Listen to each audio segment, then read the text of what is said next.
When I was younger, we went on a family trip to Florence in Italy. There was ice cream and pizza at every turn. I loved it.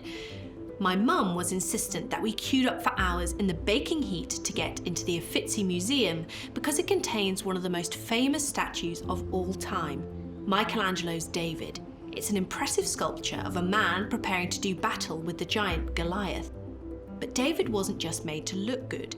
It symbolised the power of smaller and younger combatants. It was meant to act as a political warning to Florence's powerful neighbours in Rome, a warning that giants can be slain if they underestimate their enemies. It is a statue about power. So we can appreciate David not just for the skill of the artist, but also the message Michelangelo wanted to send and the theme he wanted to explore. Well, it turns out that this use of theme is very common in art, and it is something that you need to be able to grasp for higher English. Let's think this through. This is Think 4.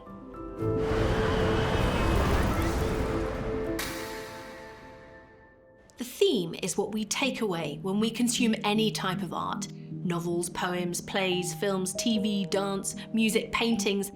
Themes are often big ideas, and those big ideas link that one piece of art to the wider world. Theme is an important literary device that writers use to make us think about universal ideas.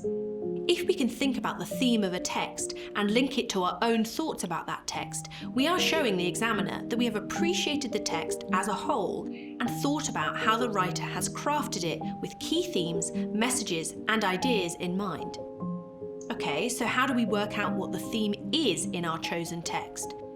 For example, if we think about themes in The Great Gatsby by F. Scott Fitzgerald, we can come up with a huge variety of themes that appear in the novel, such as love, the American dream, betrayal, and social class. But we can't mention all of these in an essay. If you did, your essay would lack detail and focus. So how do you work out which theme to pick? I think of the central theme as the essence or the heart of the story. If you had to explain the story to someone in a few words, without mentioning characters or any details, what would you say that story is about? What does it boil down to? To me, The Great Gatsby is a story about the American dream. That is what lies at the very heart of this novel. Everything leads back to it, and that is what you're looking for with a theme. Once we've worked out what our main theme is, we need to include it throughout the essay. Some essay questions ask you to consider the importance of a theme, so those questions lend themselves to a very clear focus on theme. That's easy.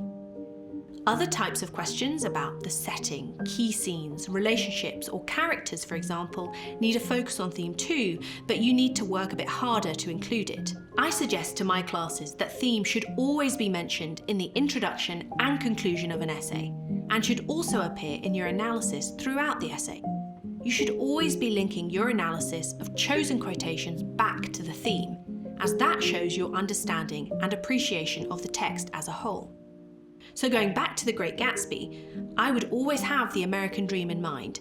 If the essay question was about theme, I would argue that the American dream is the key theme. If the question was about a character or a conflict or an event, I would argue that the driving force for that character or the reason for that conflict or the catalyst for that event is the American dream, whether that's directly or indirectly.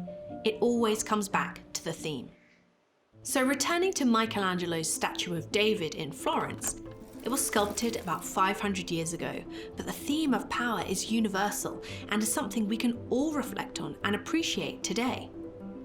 Understanding the theme allows us to understand the art.